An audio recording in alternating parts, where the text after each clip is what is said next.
So, okay, so very happy to be here, and thank you for the invitation, Mohammed.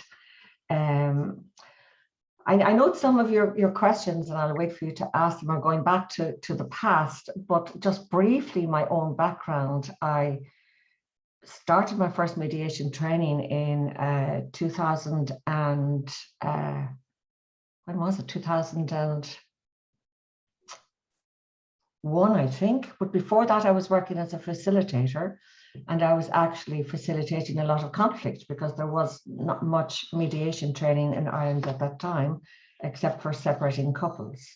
So I was doing it because someone would say, look, we have a problem, can you come and help us? And I'd facilitate it. And I was doing it from my gut, from what I kind of knew from a child about the need to have a voice and for people to be heard.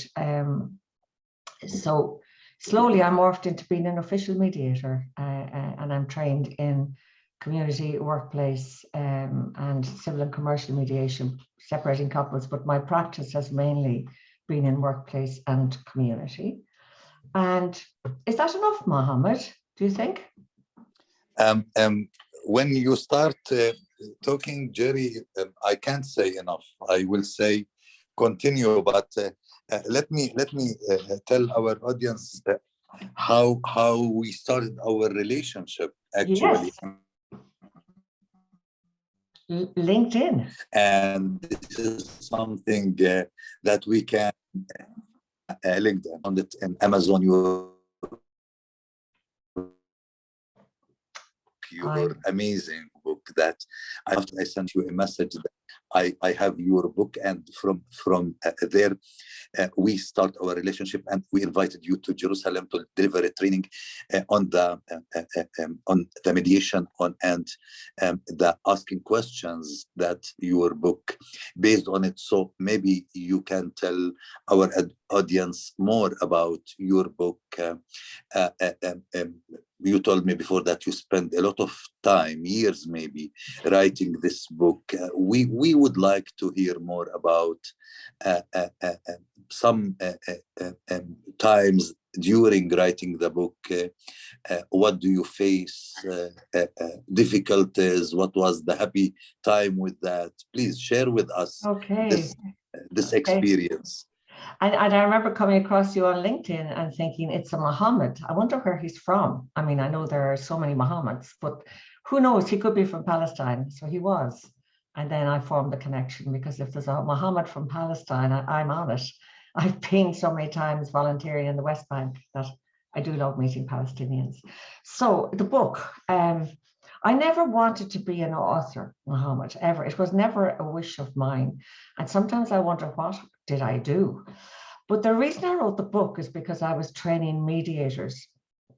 And I used to, for the Mediators Institute of Ireland, and I used to find that whenever they were stuck and didn't know what to do next in a role play, they were always looking for the question, the big question that would solve everything now. Now, I knew that big question didn't exist, but that's what they were looking for. And then over time, I started to look for a book on mediation questions, one that I could recommend, and I couldn't believe I could not find one book. I know I was Googling through English, but I could not find one book on mediation questions. And I thought, damn it, I'll have to write one. So, well, no, I didn't actually think I'll have to write one. I said, I'll have to develop a model. And then over time, it was the students that I trained said, why don't you write a book? And I thought, no, definitely not. And then I decided one day I would. The experience, Mohammed, I don't know how to describe it. I used an awful lot of bad language. And the words I used as the years went on, I couldn't even repeat them. They were just so bad. Because I took 4 months off work with the plan to write this book. I mean, how long can it take? 4 months was a huge amount of time. And I started on the 1st of December, 2013. And I started to research just some background. I started to research the SCARF model that was developed by Dr. David Rock. He's based in Australia, and I found it fascinating. It took me a long time because it was around the brain and our social needs, and it took me a long time to kind of get it into my head and understand it. And then it came to Christmas and I thought, I have it, I get it, I understand it now. I have it all sorted out in my head. And I was about to shut down my computer for Christmas and I Googled something. And I found a site that said, from Dr. David Rock, and it said, that is what we thought in 2012. Now this is what we think. And I thought, I have wasted a month. So time went on, and in the end, it took me 5 years. So what were the things that so it wasn't an inspiration to do it. It was a sense of somebody needs to do it. And I wanted to develop a model for my own students anyway. But it was, my expectation about the 4 months was seriously wrong. It took me 5 years from the 1st of December 2013 till it was published in September 18, nearly 5 years. And about 2 months into the book, I discovered that you earn $1 per book. And I thought, if all the mediators in Ireland buy that book, it would still be a drop in the ocean compared to the 5 years work I put into it.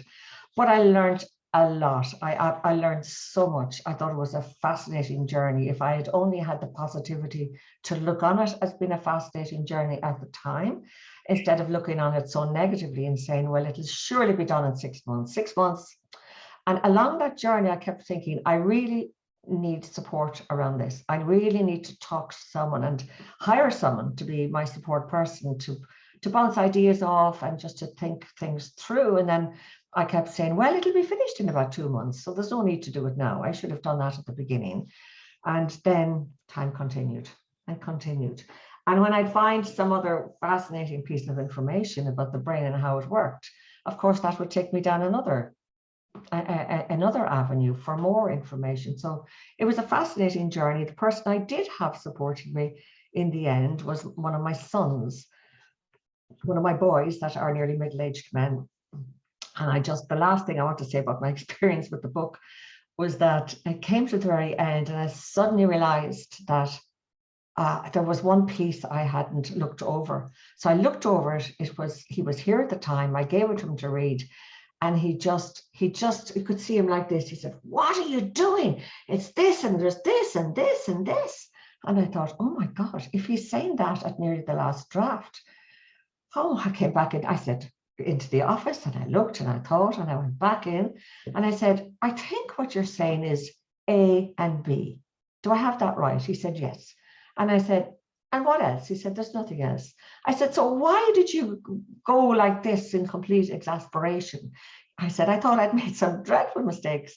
And he said, I just want to make sure, Mom, that it's a really good book.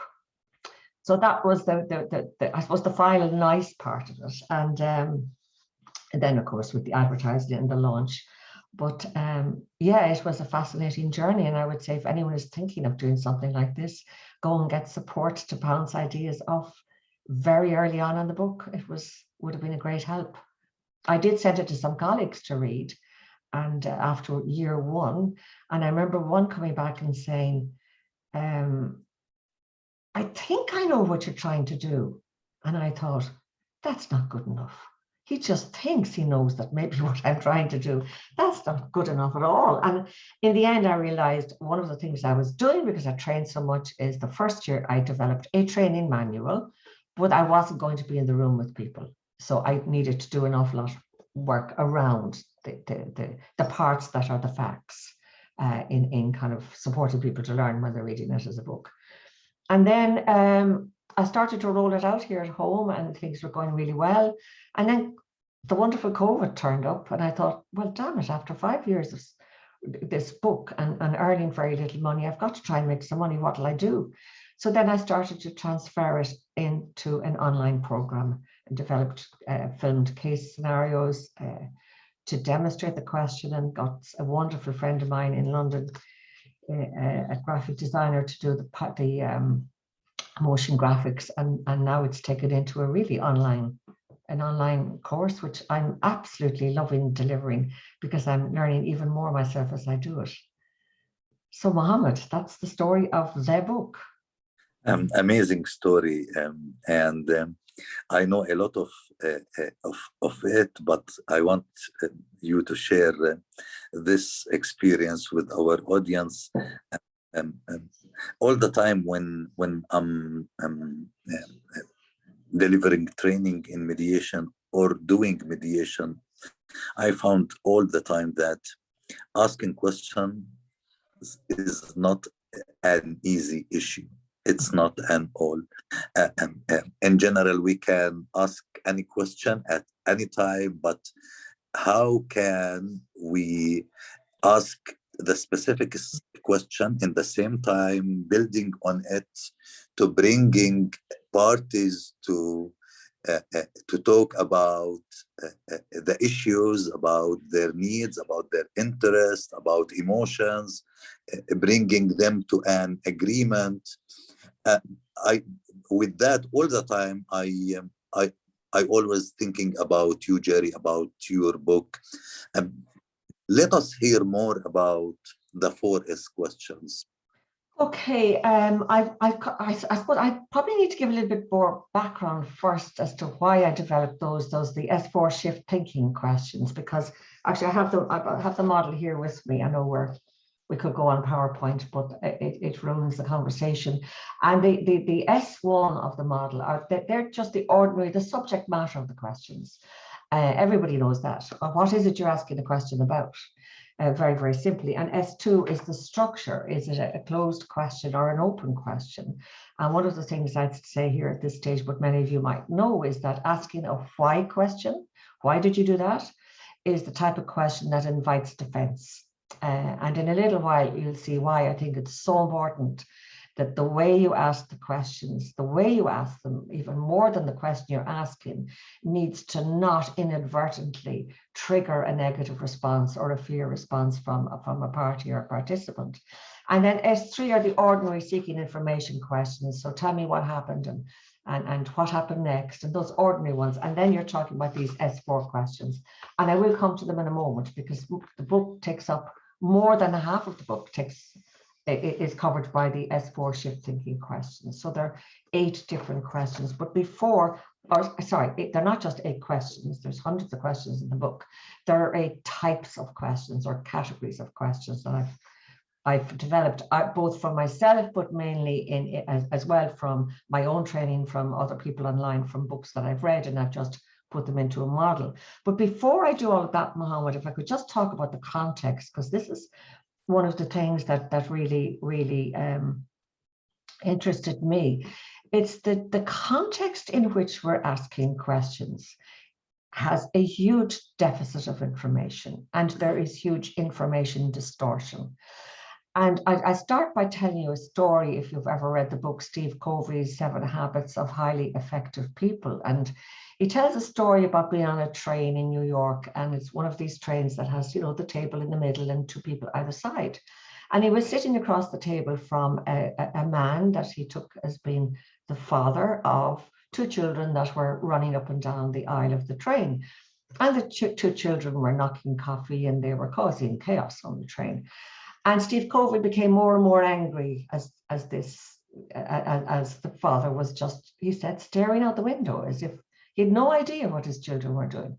So eventually he asked a question, and he said, "Excuse me, sir, are you aware that your children are causing chaos on the train?" And the man looked up. He had been looking out the window. He just looked up like this. "Oh, I'm so sorry. I'm so sorry. I'm so sorry. I had no idea. We've just come from the hospital where their mom has just died, and I don't know what to do, and they don't know what to do." So what Steve Covey got was more information. He asked a question, it gave him more information, and that information caused a paradigm shift in his thinking, a paradigm being how we see the world, how we view it, and how we see it would be children shouldn't be running up and down the train. The fathers should be taking care and disciplining their children. That might be our paradigm, but everything changed. You could be pretty certain that he ignored the children and any noise and chaos after that. So that's called a paradigm shift. And those S4 shift thinking questions are designed either as individual numbers of individual questions or as a series of questions. They are designed to create a paradigm shift in the thinking of parties, because we come into mediation. Well, sorry, I've not actually been in mediation myself, but as a party, we come into mediation. And each of us thinks that we're the angel with the halo, and we're just wonderful and really good, wonderful people, and we're never do anything wrong. But the other party is the devil, with the girl with the horns. And each of us come into the mediation thinking about this. And the only way that we can get people to change that paradigm and their view that they are the only angel and the other person is the devil, the only way we can get them to do that is by bringing more information into the room. That's how Steve Covey got his paradigm shift. He got more information. And in order to bring more information into the room, we have to ask questions. So sorry, Mohammed, I really had to do that whole context. And just, I suppose, a couple of different things that I found in my research that really, really interested me. One was that at any 1 second, when we're looking at something or hearing something or in a room with other people, our brain only absorbs 40 bits of information per second out of the 11 million bits that are available to us. And I thought this was absolutely extraordinary information, because I thought, how could you possibly miss? And then slowly, I started to see just how much you could. Once I became more aware of it, I became aware of the fact that I was looking out for parts where instances when I was missing information. And the second thing, which I sort of knew, but not in depth to the level of that I know it now, is that so our brain has, first of all, a deficit. It only takes in 40 bits out of 11 million. And within that, then, it only takes in a particular type of information.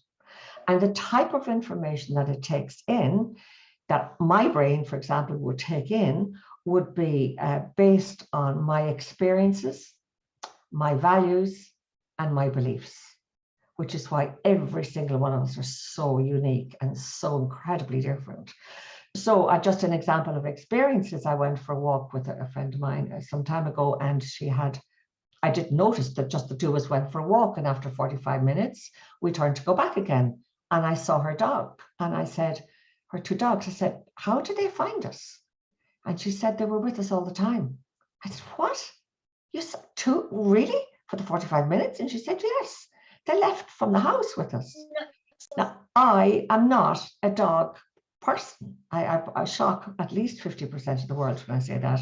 I never had a dog as a child. I had no experience of dogs. I don't see dogs.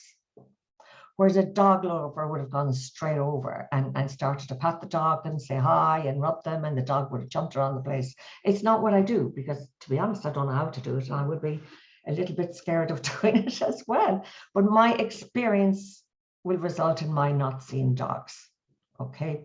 If there's something about politics happening, I'll see it and hear it immediately. And we all do that. The type of information that we take in is based on our experiences, our value base, the things that are important to us, and what we believe. And our beliefs are things that we can be totally wrong in, but we still believe it. Even if there's contradictory evidence to the belief that we have, it doesn't matter, it's our belief. I grew up as a child, this was said to me. The belief could be something like, you have to work very hard in life. You really have to work hard to get anywhere. You really, all of these things that we hear in our head, and some of them can be true and some of them can't be true, but it doesn't matter, we believe it. So that, as well as the information deficit of the 40 bits per minute out of 11 million, our brain also selects the types based on our experiences and our values and our beliefs. And the most important part of all of this, I think, is that when we're taking in information, absorb information, the emotions we're experiencing at the time will influence what we're taking in and what we see, okay? So if I'm feeling angry, what happens if I'm angry, if I'm feeling threatened or I'm vulnerable, is that the oxygen and the glucose in my frontal thinking, logical, rational thinking brain, in my prefrontal cortex here, that it's the oxygen, the glucose that keeps that functioning. But when I become frightened, it's diverted to my amygdala, and my amygdala is my threat detector. It's there since time began. And as long as I'm feeling still vulnerable, it will stay there. And the problem is when it stays there, I'm unable to think rationally and logically, completely unable to do it. And I remember after doing the research, thinking of my dad 1,000 years ago, well, not 1,000 years ago, but a long time ago. He was born in 1919. So, and he lived till 90. But when I was a child and he would teach me my mathematics, I might be 6 or 7, and he'd say, "Ger, will you calm down?" He said, "Just calm down. You can't think straight when you're not calm." And I'm thinking, the 1950s, he knew nothing about neuroscience. How did he know about the amygdala? But at some level, we all know we can't think straight when we're all worked up, which is the phrase he used. And this is really, really, really important for mediation, in the way we ask questions, in the way we are in our body language, how we are at a party, which is why I would say, you know, at the beginning, I would have said about using the why, a why question. If it invites defense, and if it invites a huge defense and a person feels they have to justify themselves to a mediator, it may trigger the amygdala and they may not think straight. Also, it shows there is no point when someone is angry asking them, what do you think might fix this? What might resolve this problem that you have? Because they cannot think straight. It's a physiological fact. So sorry for all that, Mohammed, but I felt I had to go into the background, which shows that it's not always, and you talked about the difficulties. So that, I suppose the last thing I want to say on that, although there's never a last thing with me, I could talk for Ireland, but the other thing I want to add to that is, and it's only in the last years I'm realizing it, we need to ask questions about what we hear.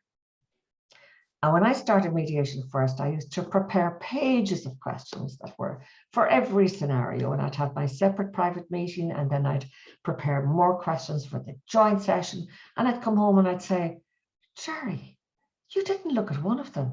What are you trying to do? This is ridiculous. You'll never improve if you don't ask these wonderful questions that you've developed." But time and again it happened. And after a few years, I realized, no, it's not the question, Mohammed. So it's not about how do you think of the question. It's you really have to hear. You really have to listen, because it's not about the thoughts in my head. And I think this is so important. I have to ask questions about the thoughts in their head. Okay, they're the one I'm hoping to have a paradigm shift with. And there is no way that I can create that paradigm shift in their thinking if I don't know what their thoughts are. Right? So it's like, it was such a revelation to me to finally realize this. It takes a lot of pressure off. You're working with the thoughts in their head. And that's what you have to ask questions about. But usually when we're listening, we're trying to think, what's the next question we'll ask? Or we're butting in. And the thing about butting in is that quite often, the last thing that a person says is their unconscious summary of everything they've just said beforehand. Now, I have no science to prove that, like you certainly is there with the amygdala, but it's certainly been my experience. And what I mean is they might say something like, I don't know, it was awful, I didn't sleep, it was, and I can't believe he's like this, and he bullies me, and it's everything like this, and blah, blah, blah. And then at the very end, they quietly say, I don't know if I contributed to it myself. Or they might say, it was the worst time of my life.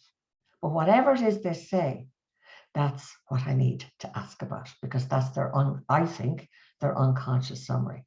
So when I'm working with the thoughts on people's heads, especially if I go into a deeper level of what's driving, between the positions and the real underlying interests and needs, and it's the real underlying interests and needs that drive the position being the angry where they are. But when I'm bringing them down to what it is they really need or they really want, I'm working with, I don't know if, I know Tom and Gerry are very popular in Palestine, but I don't know if you've heard of Thomas the Tank Engine. It's an English cartoon. You're nodding your head. You know who I mean? Well, I think. Yeah, but I'm from Austria, so it's. Oh, you're from Austria, so you had Thomas the Tank Engine. Okay. Yeah. Okay. Excuse me. So when I'm going to, say, a deeper level or getting to the core of what's happening with the party, that's the time I'm even more asking about what I hear. So they're on their train track of thoughts. Okay, I don't want them to come this way.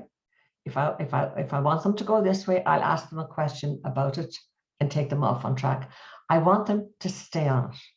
So all I'm doing with my little questions like, and what else? Or tell me more. Or what was that like? Or what was the worst thing for you? What was going on for you underneath? What were your thoughts when this was happening? When I'm asking those really gentle questions, and they're short ones, but they're all about the thoughts in their head, I'm just giving a little nudge, okay? And I give a little nudge so they stay on the train track. Because if they stay on the train track, they are working with their thoughts, and I need to know their thoughts. So I don't know if that helps, Mohammed, but I always think it takes the pressure out of preparing all these questions. Listen. And it's a really, really, really simple thing to do. Unfortunately, when I do fishbowl role plays online with people, I say, now I want you to listen to what I'm saying, and I want you to ask me questions about what you're hearing. And what they do is they try to analyze it. They try to fix it. They make assumptions about it. They say, oh my goodness, and how did you feel when that happened? So they're going into my emotions about it. And I'm saying, no, forget all of that. You can do that at another time.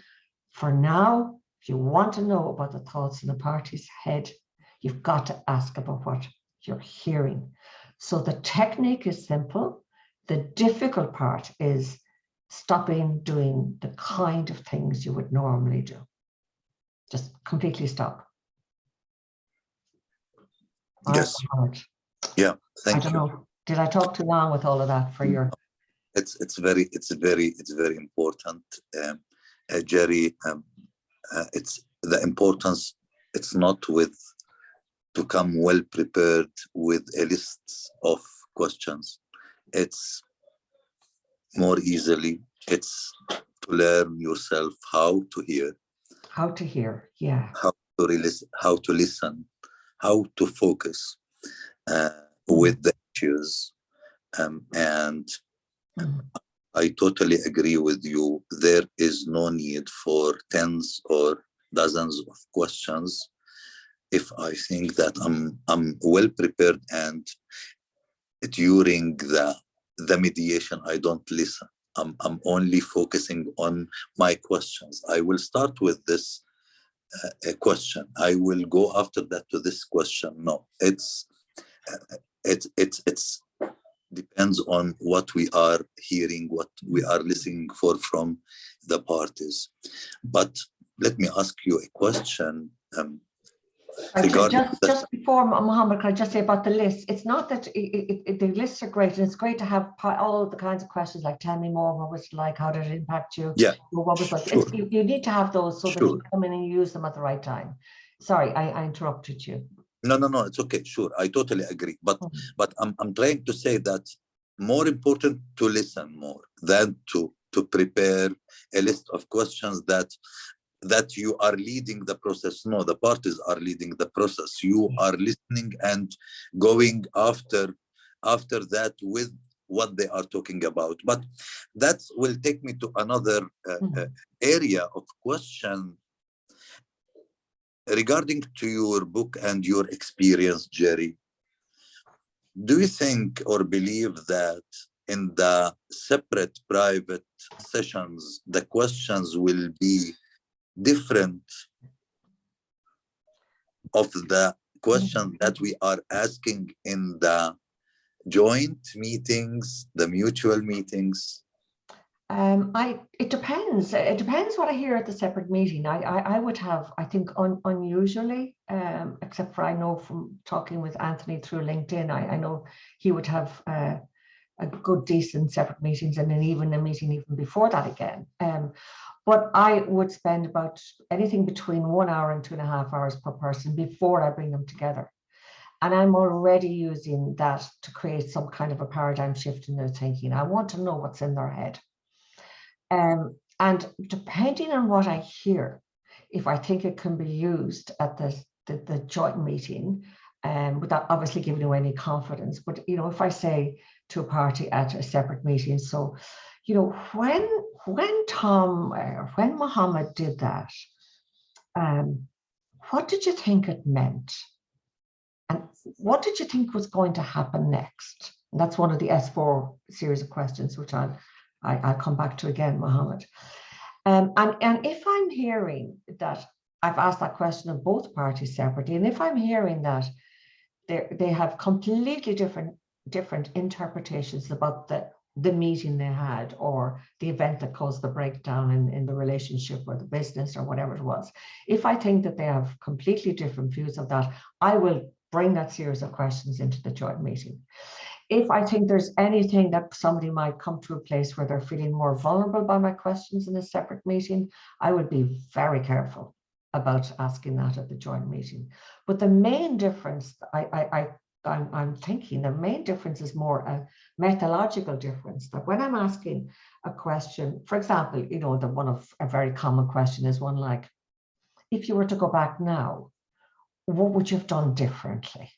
Okay, and that's a very common mediation question, because it shows that someone might say, well, you know, I think I'd have listened to him, or I think I'd have not got angry, or maybe I should have talked more. So they come in with all the regrets, and it's always wonderful to hear them. The difference I'll make in the joint meeting is I'll signpost, and I'll say, I'll ask them both the same question. So I'll say,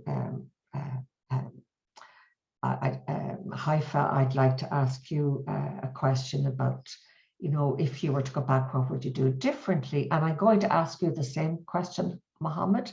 So I'm going to ask you both this question. Now, the reason I'm doing this differently in the joint meeting is because if I don't signpost what I'm going to do and that I'm going to ask both of them, then the first person who's asked the question may feel it's a trick question. So why did I ask Haifa may think, why is she asking me about what I could do differently? Why hasn't she asked Mohammed?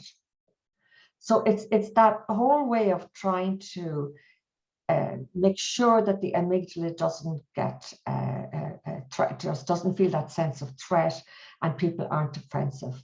So I will always kind of ask you both the question, and I'll signpost, and as the signposting is at the joint meeting in particular, I'll say, you know, I want to hear what's going on for each of you. And I'm going to ask you first, Haifa, and Haifa, Mohammed, I'd really like you to listen to Haifa, and don't worry, Mohammed, I will give you all the time that you need, every opportunity you need to say what's on your mind. And then, Haifa, I'm going to ask Mohammed, and I equally want you to really, really listen. And you might both feel like interrupting, but if you could just hold it until both of you had a chance to tell the story. So that's using the amygdala as my knowledge of the amygdala to ensure that I'm not threatening anyone by the way I'm asking the question. And the second thing I'm doing there is I'm really, really taking care of my impartiality. I don't want anyone to think that I'm asking a question of one or not the other. Even if I'm not intending to do that, they need to know I'm going to ask you both this question. But generally, I'm checking them at especially those S4 shift thinking questions, Mohammed, I'm checking them at the separate meeting to see how I will use them, or if I will use them. For example, I remember one particular, she was the director of the finance department in a business, and at the separate meeting, she told me that the stress of the accusation had been really, really difficult for her. It had gone on 2 years, and that she had had a miscarriage and had lost a baby, you know, as a result of this stress.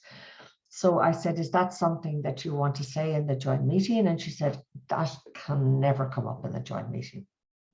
I do not want the other party to know that this is one of the impacts that I experienced from the complaint that was made. So in that case, I've been very careful, and I'm obviously not going to put that, I was not going to put that woman into a vulnerable position. So I'm checking their safety of them. I'm checking what gives me really good information, because my role, I think, as a mediator is to bring all of the information that they didn't have into the room. So if I go back to the 40 bits out of 11 million and that I only see based on my paradigm, I only see, and that my emotions fire and stop me from thinking clearly when I am in conflict, then there is a huge amount of information that they've missed. And my role, I see, is to find it at that separate meeting, to find out where are the misunderstandings, what is it somebody does or doesn't know, and then to somehow phrase the question so that information can come out at the separate meeting, provided it's safe for me to do that.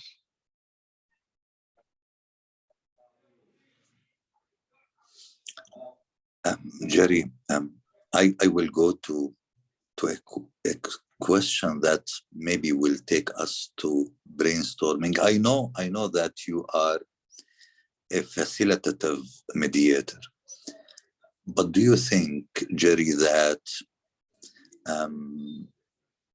evaluative mediators or mediation in mediator in transformative mediation, the questions can be different?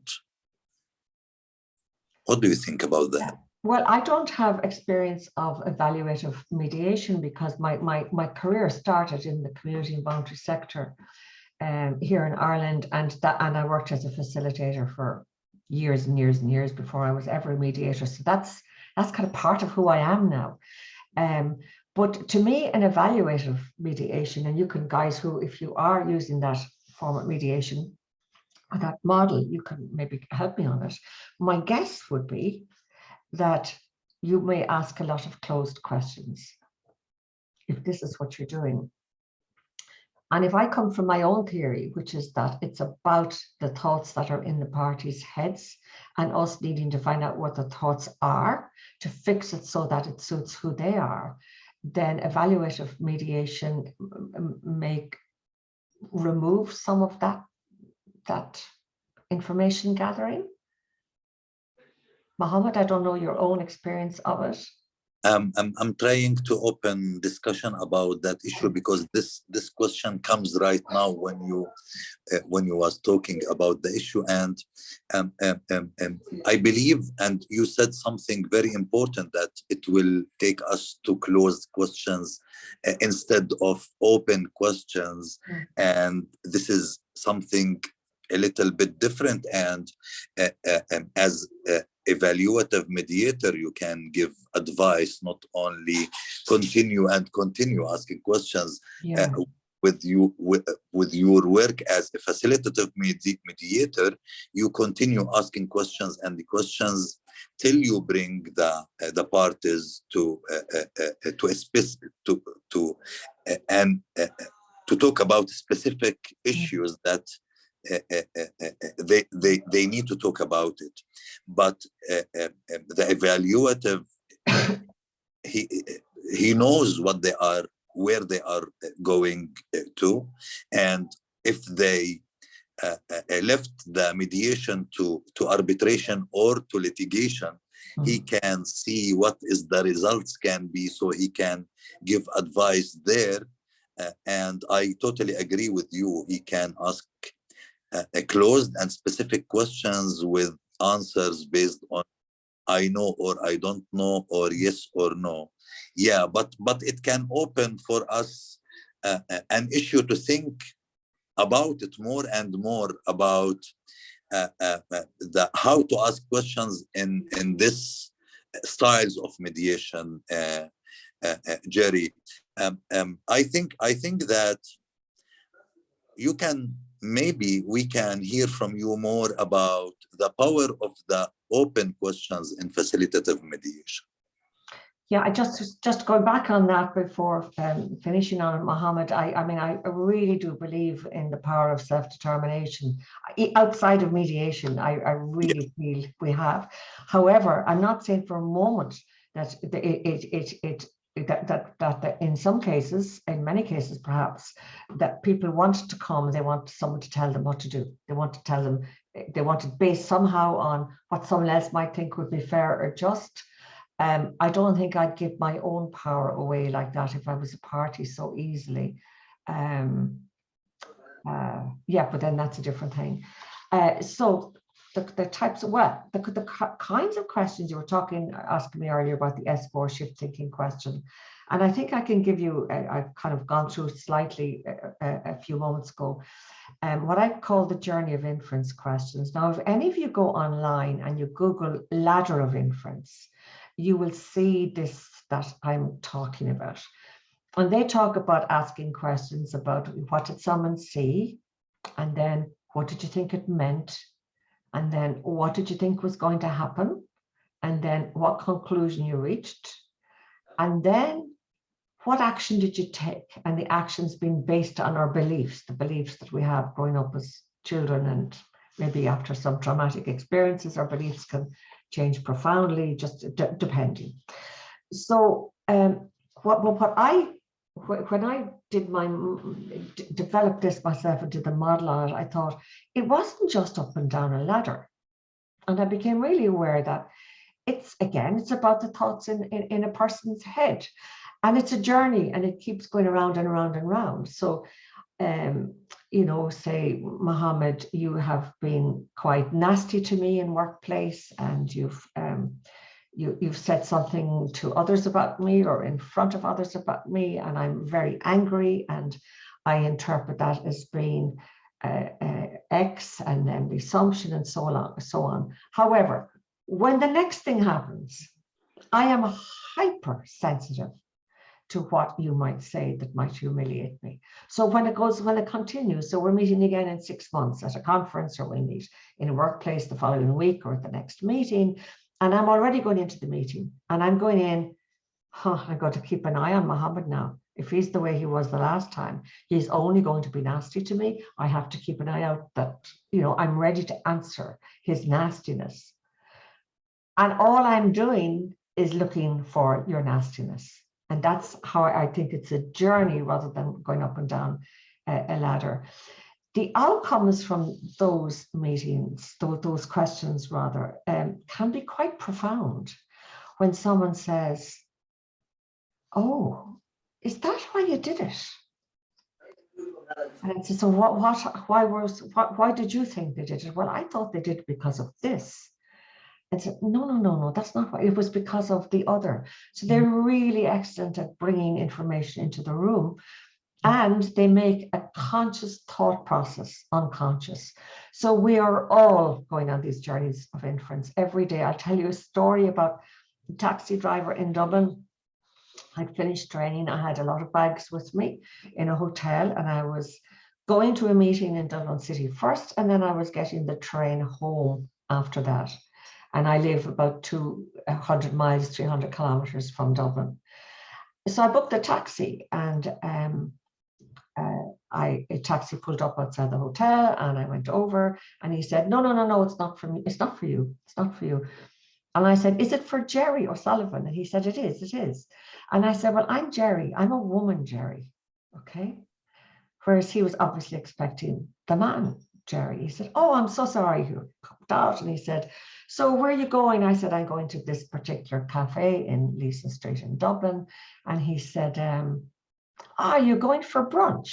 You know, brunch, it was about 11:30 or 12, brunch being, you know, a bit of breakfast and a bit of lunch. And I said, no, I said, I'm going for a meeting. I said, no, I didn't say I was going for a meeting. I said, if I was a man, I said, where would you have assumed I was going? And he said, to a meeting. And I said, second time. What would you say? Second time, hey, baby.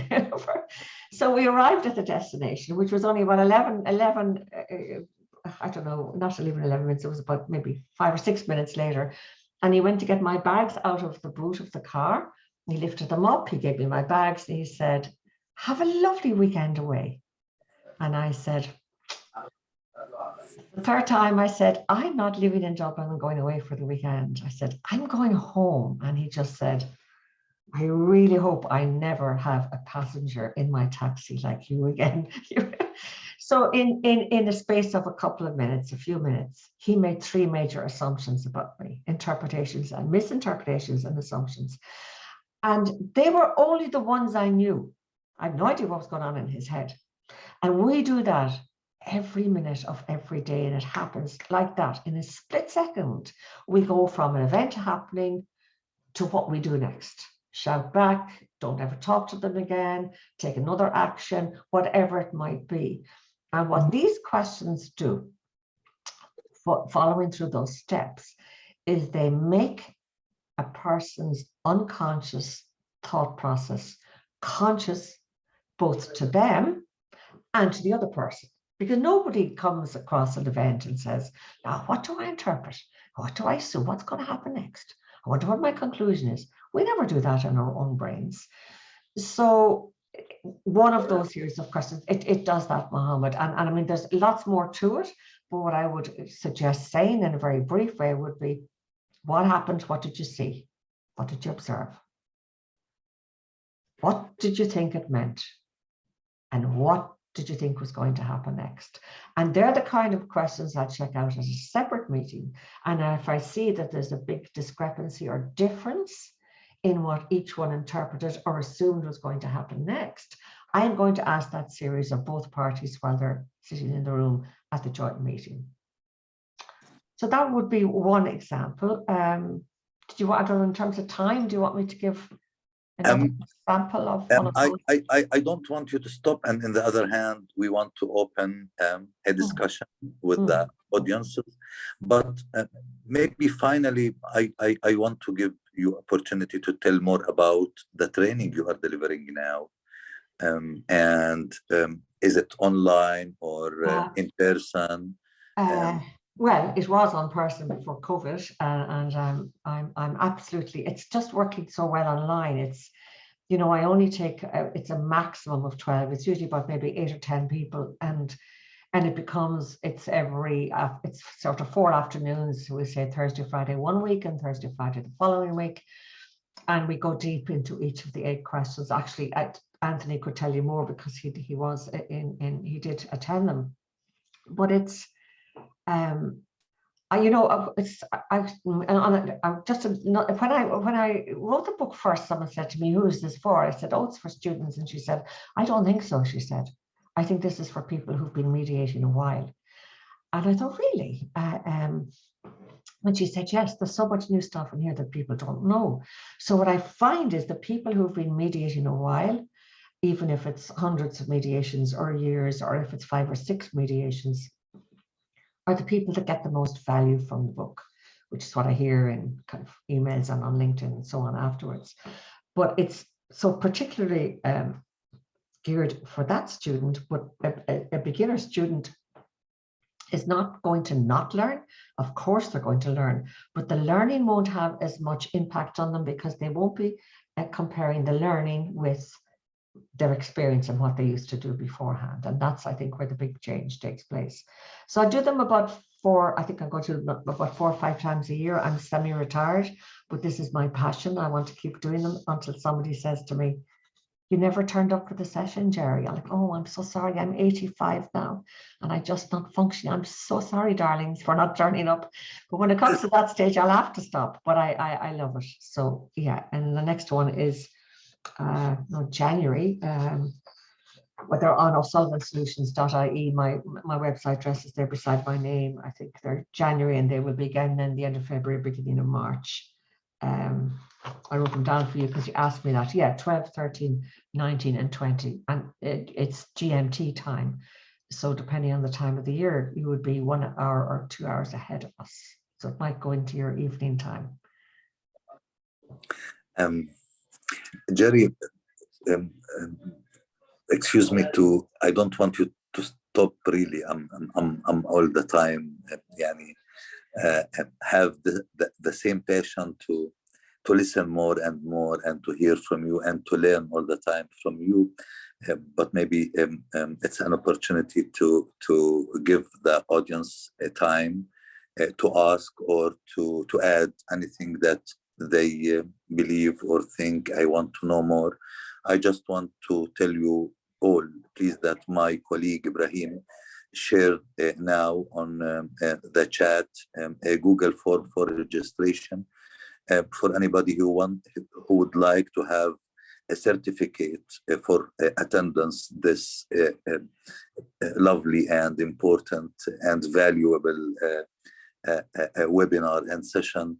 And we have I think that before Mr. Ibrahim, Mr. Ramsey before was raising his hand, and let's start with Mr. Ramsey, and after that with Ibrahim, please. Greetings to all of you. Hi, Ramsey. Hello there, Gerry.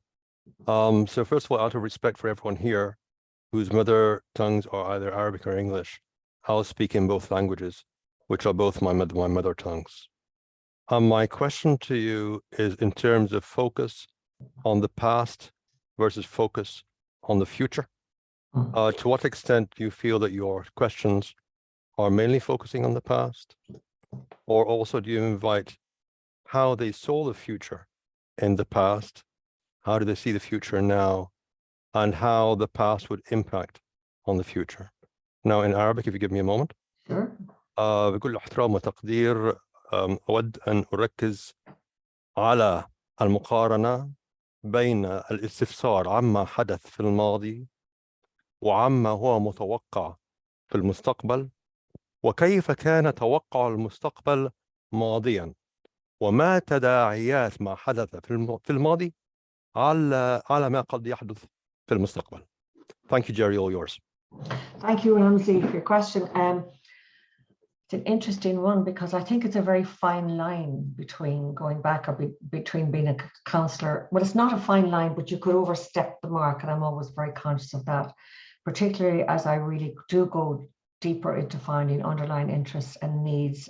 But I am doing it not to poke around in the past for any reason other than to get whatever information I need, which will help the parties reach agreement, an agreement that will meet their underlying interests and needs. So I'm very clear in my own head what I'm looking for and why I'm looking for it.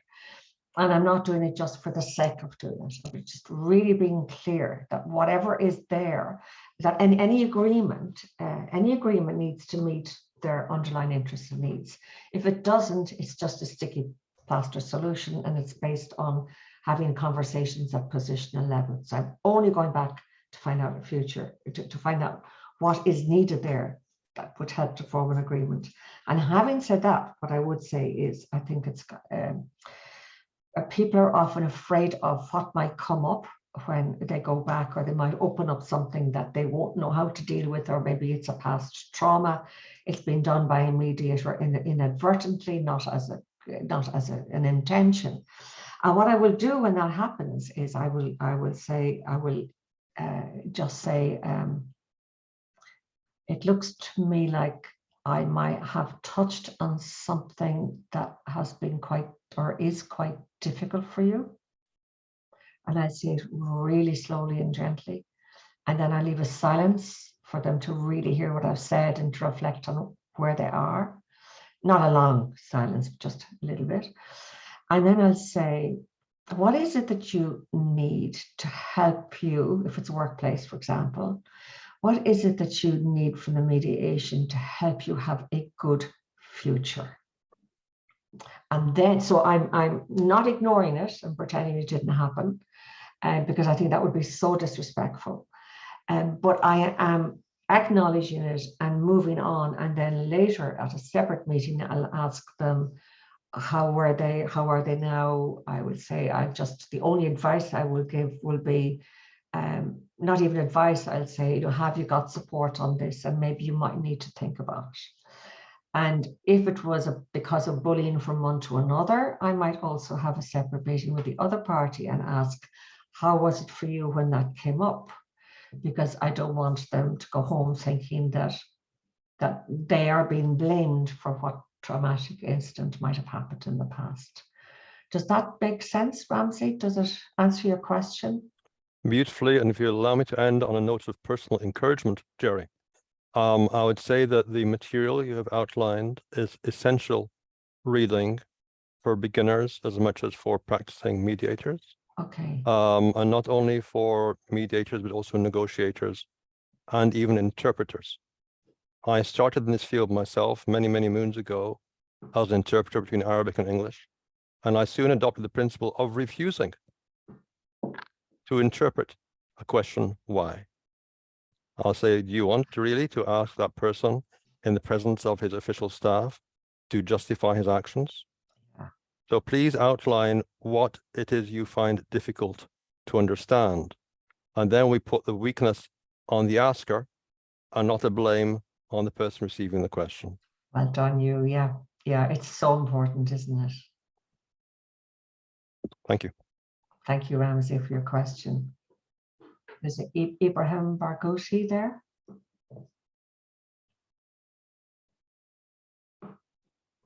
نعم، شكرا جزيلا لهذه المحاضرة وللحديث الذي تفضلت به.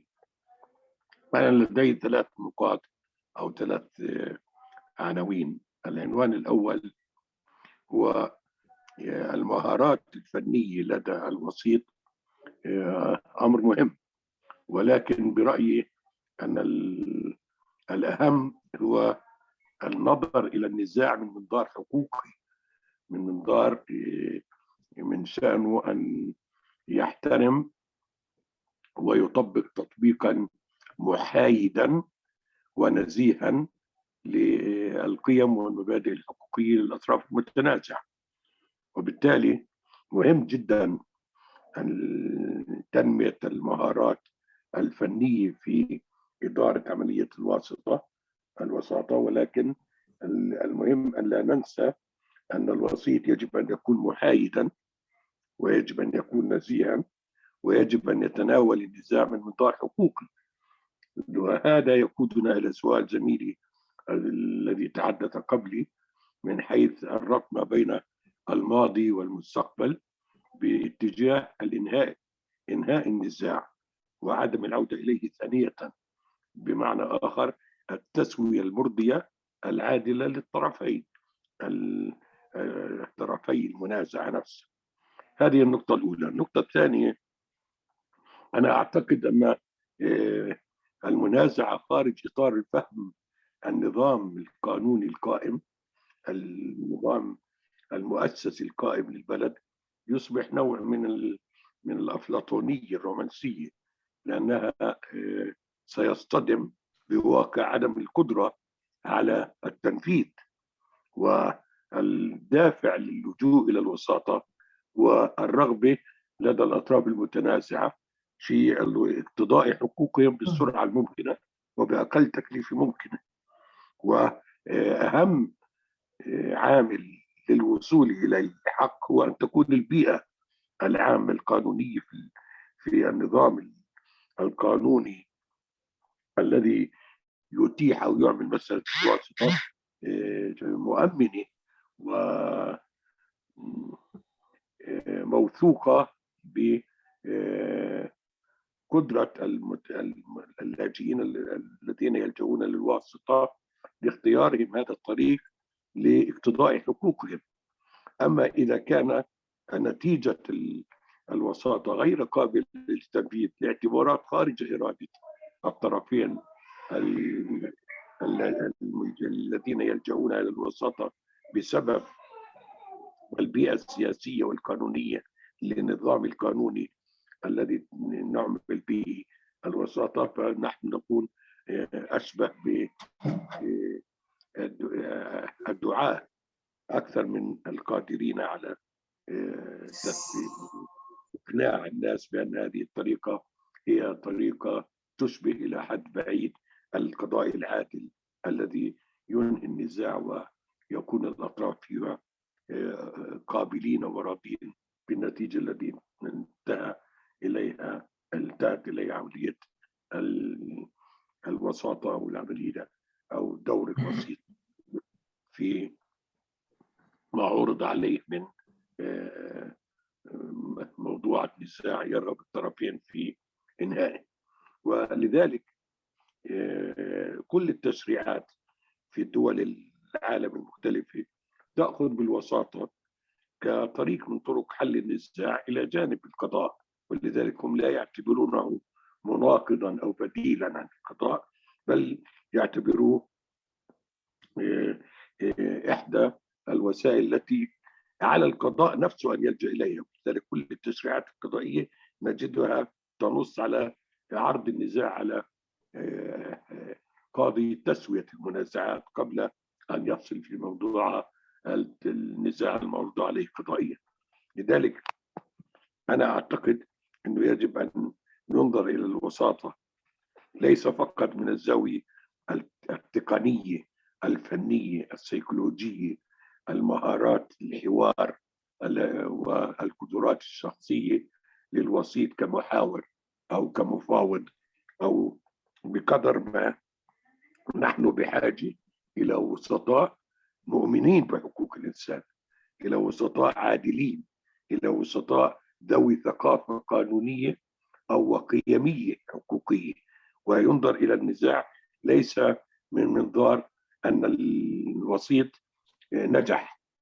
المهم أن يكون النجاح منهي حقيقة للنزاع ويولد ثقة مجتمعية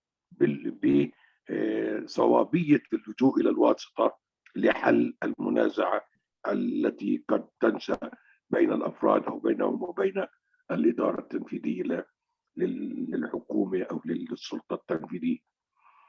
فأنا أرغب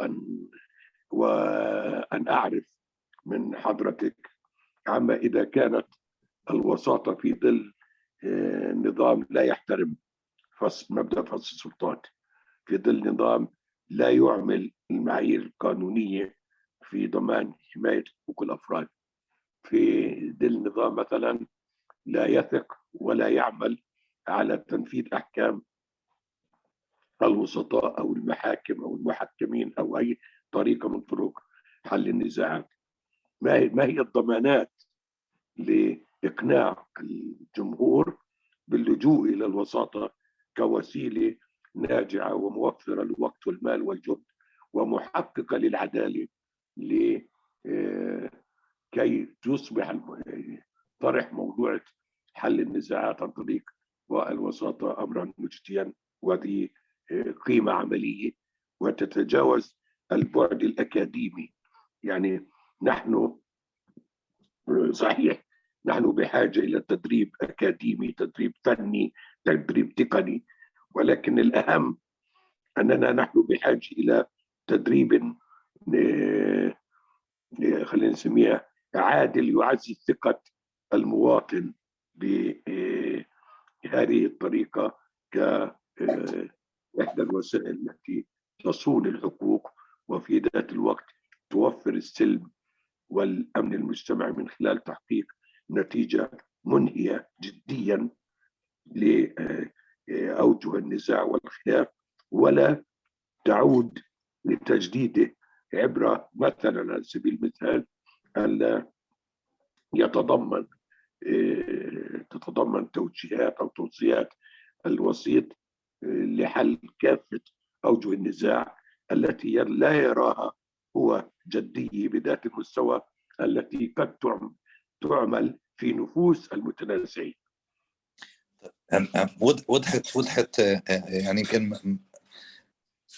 شكرا أستاذ إبراهيم.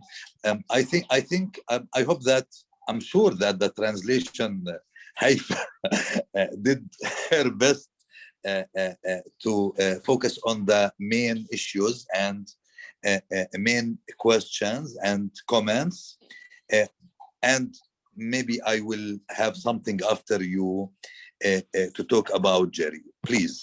Okay, there was a huge amount of information there, and it was a very global view, and there was so much there. The main thing I would say is that one of the principles of mediation is voluntariness.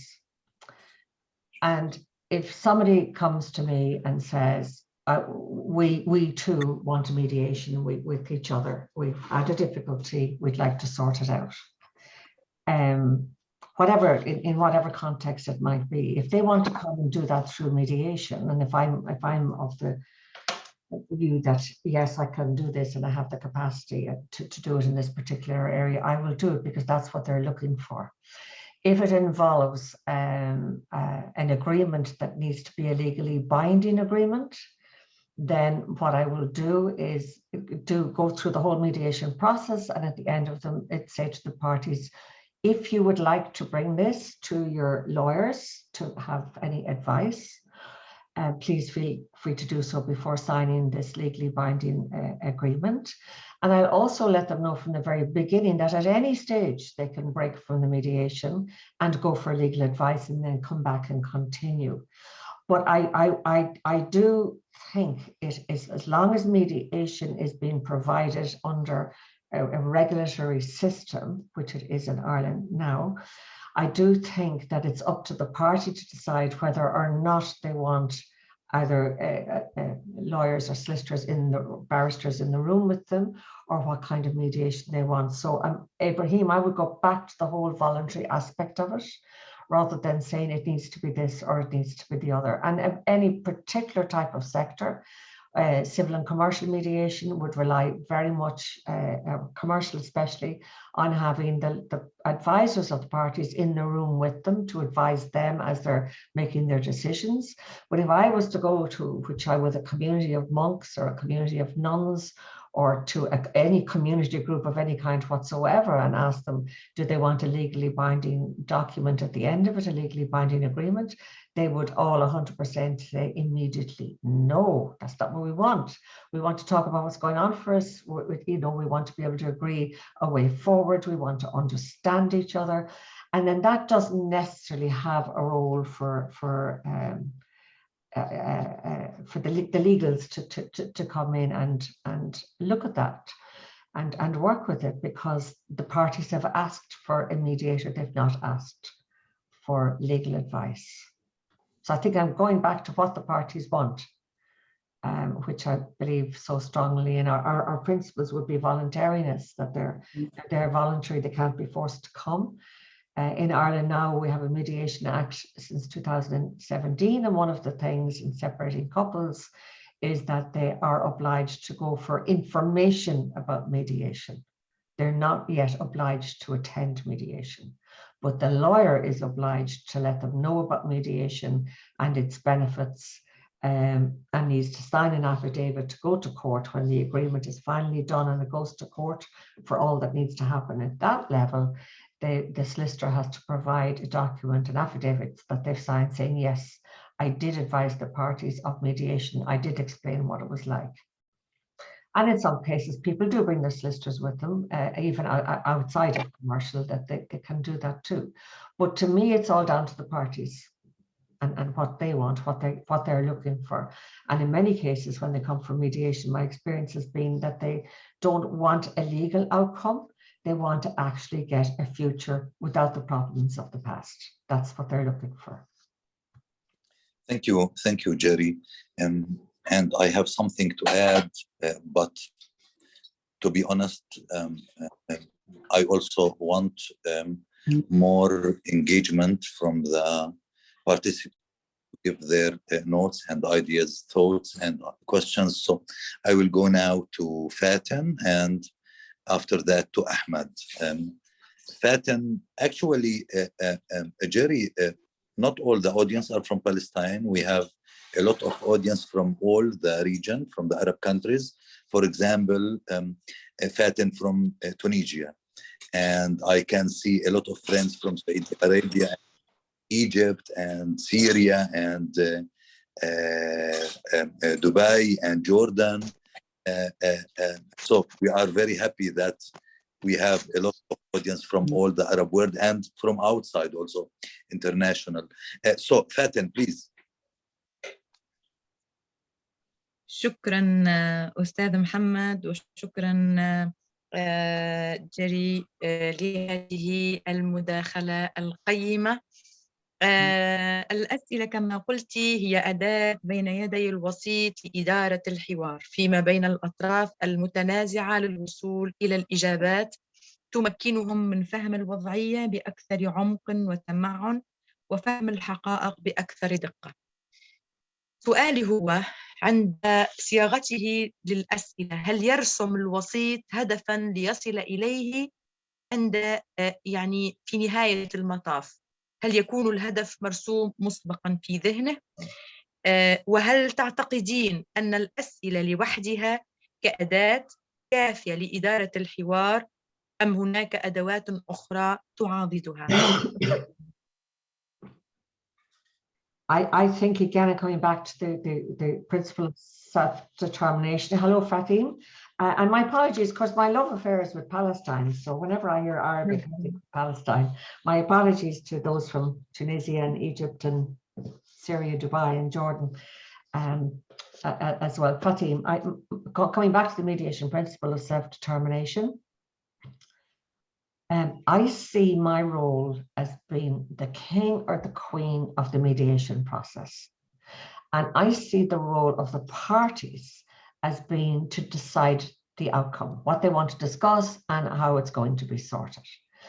And I don't move in as an advisor. We're very clear in our own institute about that difference. And I suppose it's the difference between arbitration as well and conciliation. But in the mediation, where my world is the parties who determine now the outcome. But Fatim, my questions are really important, because my questions are, so what is it do you want to be your outcome? What is it that would suit with you? What would not sit well with you?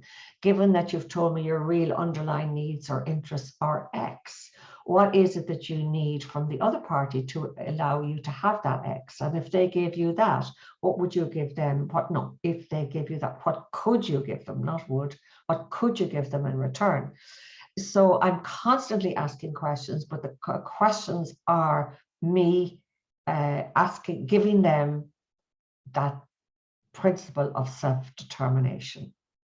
And I'm always asked, so what do you do if you see them making some agreement with each other and you know it's not going to work? Well, then I'll ask more questions and I'll say, so you've both agreed X and Y. Can I just check? Marks out of 10, 10 being that this will work really well. Where would you peg it? Would you give it 6 out of 10? Would you give it 8 out of 10? And they might say, well, maybe 8.5. And I say, so what else is needed to make it a 10? And then I say, will it work in every circumstance, or in what circumstances might it not work? And I'll ask, so what could sabotage it? What could make it ineffective? And what happens if you agree today, but then a problem develops in a week's time? What do you need to put in place then so that you're okay and you can come together and you can meet and you talk about it? So I firmly believe everything I say in mediation can be framed in a question. And a question is less threatening than saying, you know, I think that your goal should be this, and your goal should not be the other. And a party is sitting there thinking, this is not what I want, that would not suit me at all. And what's going to happen is the oxygen, the glucose will leave here, go into service the amygdala inside of their limbic system, and they'll become angry, the fight or flight, they'll become angry or they'll leave.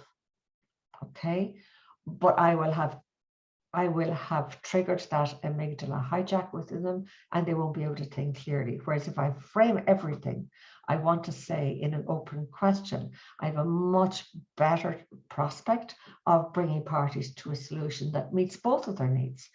And I'll say, so what are the solutions that you can come up with that will meet your needs, Haifa, and that will meet your needs, Mohammed, as well? Let's brainstorm. Okay. Fatim, does that answer your question as to whether I set a goal? My goal is to give a really, really good process. And if the mediation breaks down, I go to bed at night, I ask myself, Gerry, did you give the best process you possibly could have done? Is there anything else you could have done differently? But I will not go to bed and beat myself up because they failed to reach agreement. And I know that's very offhand and maybe quite surprising for people to hear.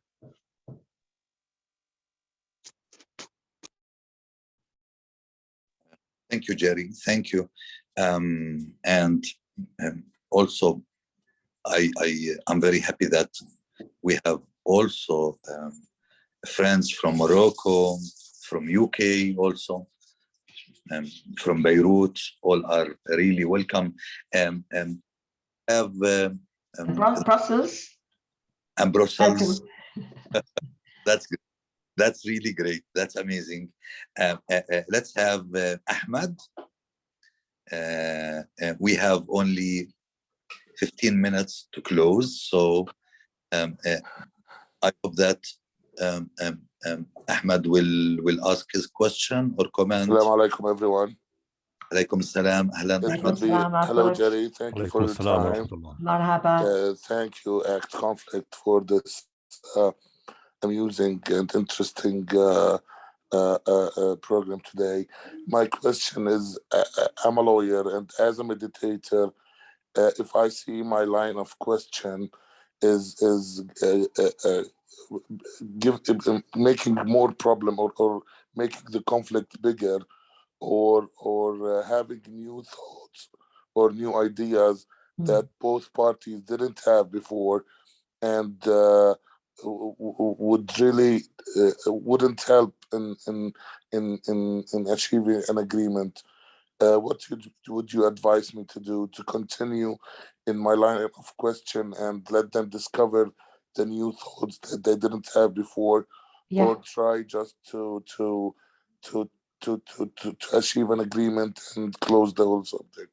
No, I'd ask those questions, Ahmed. Thank you for your question. I would ask those questions that I've just mentioned, the ones whereby, how will it work? Will it work every time? Will it just work on Monday, or will it work on Tuesday as well? What could sabotage it? And if I'm really, really worried, I'll have a separate meeting with each of them, and I'll say, how comfortable are you?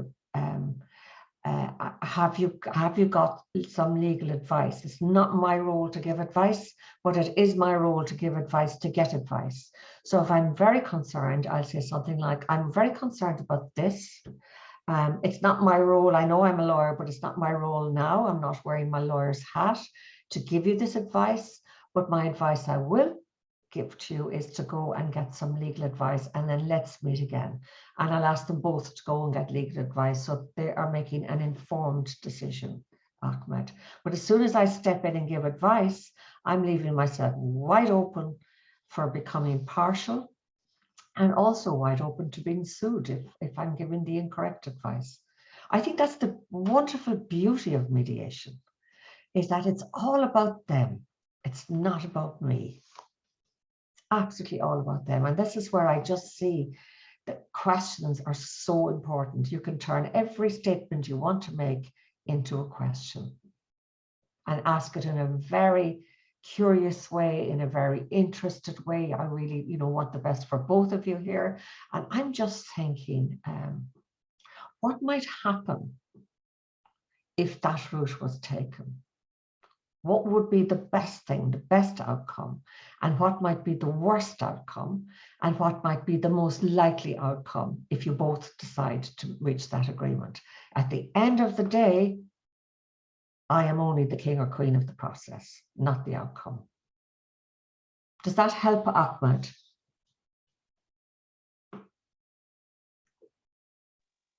Yes, it does. Thank you very much. No fun. A great statement to finalize with. Responsibility depends on the process, not the results. If I can say it in Arabic, مسؤولية الوسيط تتعلق ببذل عناية وليس بتحقيق نتيجة. الوسيط ليس مسؤول على الإطلاق عن تحقيق نتيجة متعلقة بالوصول إلى. الوسيط يبذل كل جهد وعناية ممكنة لمساعدة الأطراف للوصول لاتفاق. Let's have our friend, and I know him as arbitrator, my friend Ibrahim Al-Faris from Saudi Arabia. Please, Ibrahim. Ibrahim, thank you, Ibrahim. Yes. The court, that's what the courts are there for.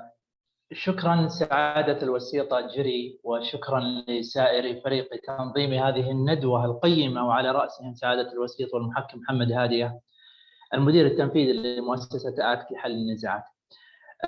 سؤالي، هل يمكن أن تتفضلي مشكورة بأهم النصائح باختصار للوسيط المبتدئ في مجال الوساطة؟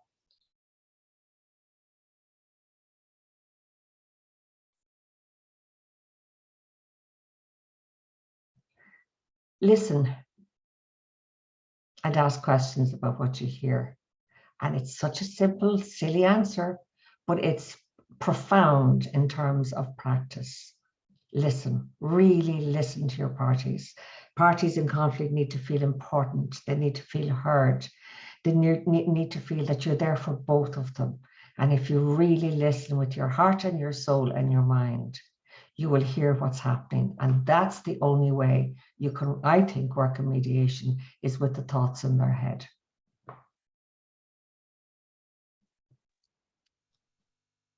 Thank you, Gerry.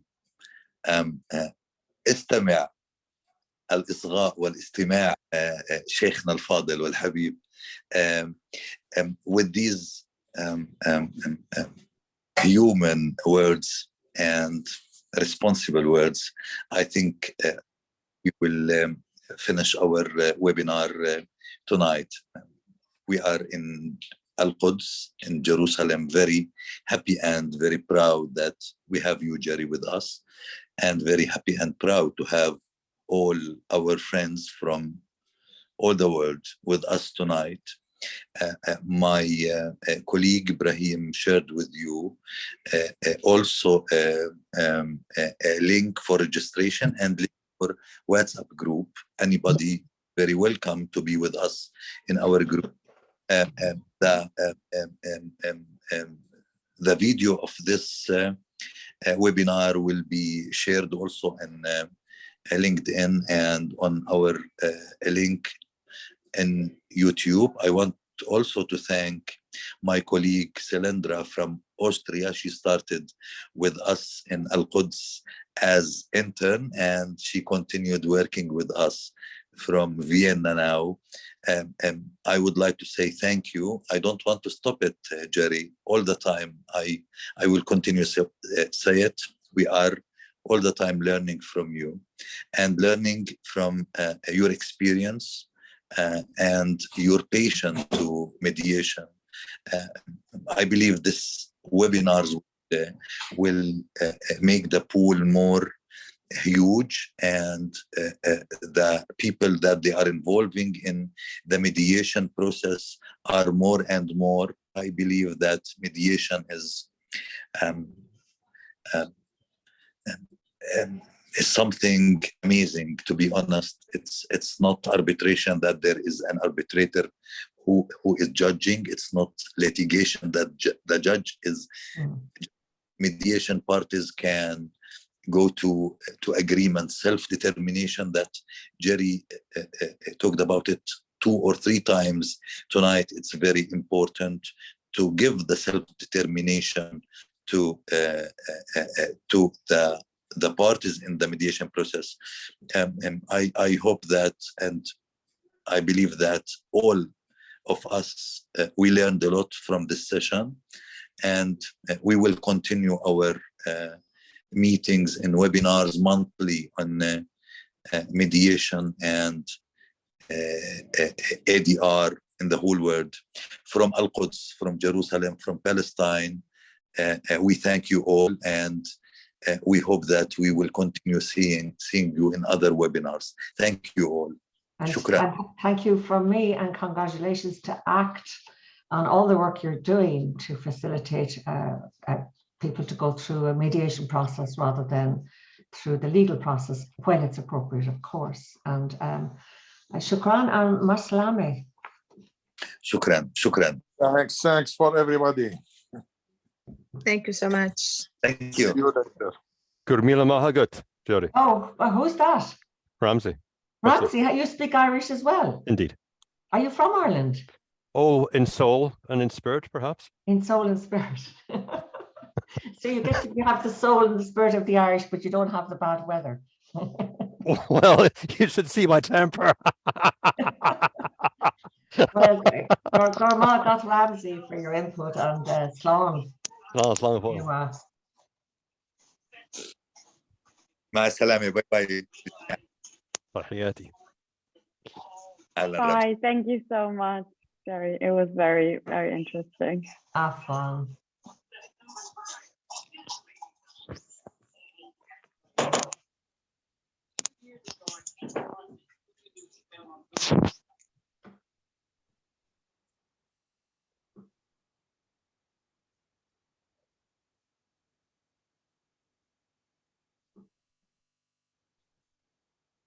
Gerry, I just sent you a LinkedIn connect request. I hope that's not too forward of me. Not at all. No, I saw it coming up. It's here already. There we go.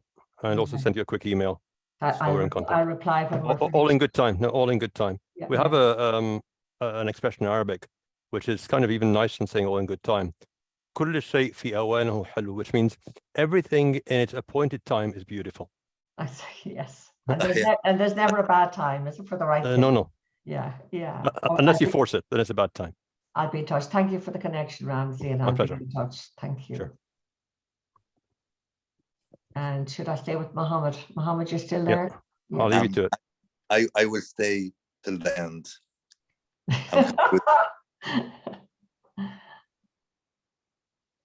The only thing is, it could be that it suddenly ends. I'm not 100% sure. If you set a time for a meeting, it should then abruptly end, but we will find out shortly. So, Selanda, are you a mediator as well? No, I'm a student, actually. I'm in my final year. I was in Jerusalem doing my exchange semester at Hebrew University, and then started an internship with ACT with Mohammed, and then now continue working from home. So I'm back in Vienna. I was a year in living in East Jerusalem, and now I'm back here. And yeah, exactly. So I'm more actually on the economic side, but I found my interest through my internship in mediation. So I'm learning, but I'm still a student. So. But I actually lived in Dublin for 3 years. I wanted to mention. So I went to school there. How come you came to school in Dublin? I went to the King's Hospital School. Okay. I went there for 4th year, and then I stayed because I loved it. Okay. Did you meet my taxi driver?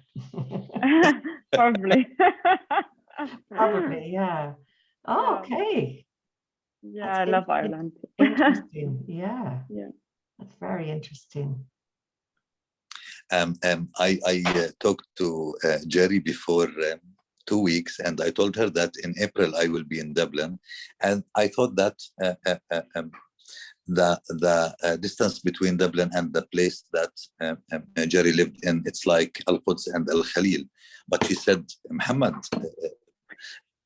the distance it's 9 hours. 9 hours in plane or in 10 car? Yeah. Now, if I drive, I would probably do it in 6 hours. Yeah. But I would probably fall asleep somewhere and crash the car. I know I would. It's too far for me to drive. Palestine in general is so small, you don't realize. It's so small. It's so small. But Mohammed, it's Belfast you're going to. Dublin. Yeah, that's even further. So first I would go to Dublin. That's easy enough. That's 4.5. That's 5 hours, maybe. But where do you live? I live right out on the Dingle Peninsula, in a small little peninsula that's a mile high, north-south and 2 miles wide. It's just sand. It's like Arabian. Wow. It's just sand. Yeah, blowing sand and dunes. But it's 20 miles to the train station, and then it's 4 hours by train, and then I'm in Dublin, and then I go to another taxi or bus, and then another train, and then I think Belfast is maybe 2.5 hours. So, but I am supposed to deliver training in Belfast for 2 half days, sometime in March, I think, or April. I'm not too sure. I've set the dates. So it's 1 month. Stay till April there. No problem. No problem. I will call you. Do you have your dates yet, Mohammed? I believe it's the middle of April. The 11th of April. No, the middle.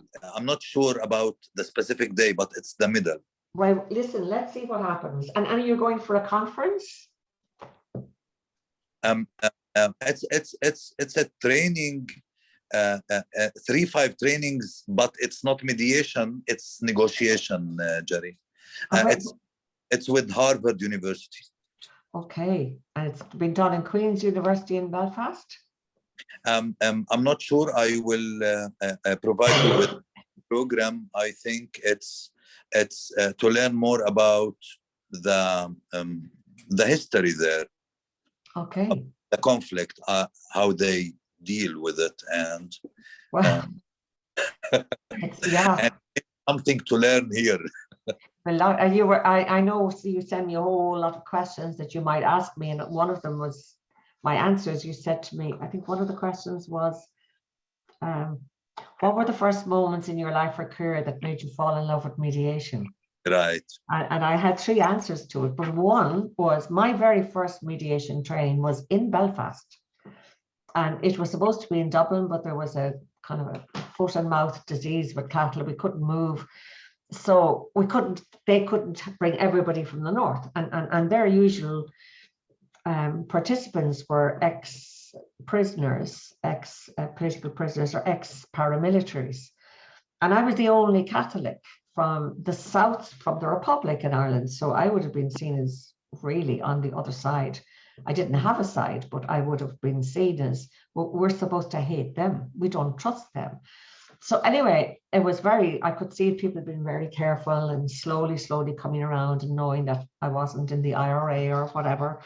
And then we were out one night and we went for dinner, and then we went to a pub for some drinks, and then we were heading back to the center where we were all staying.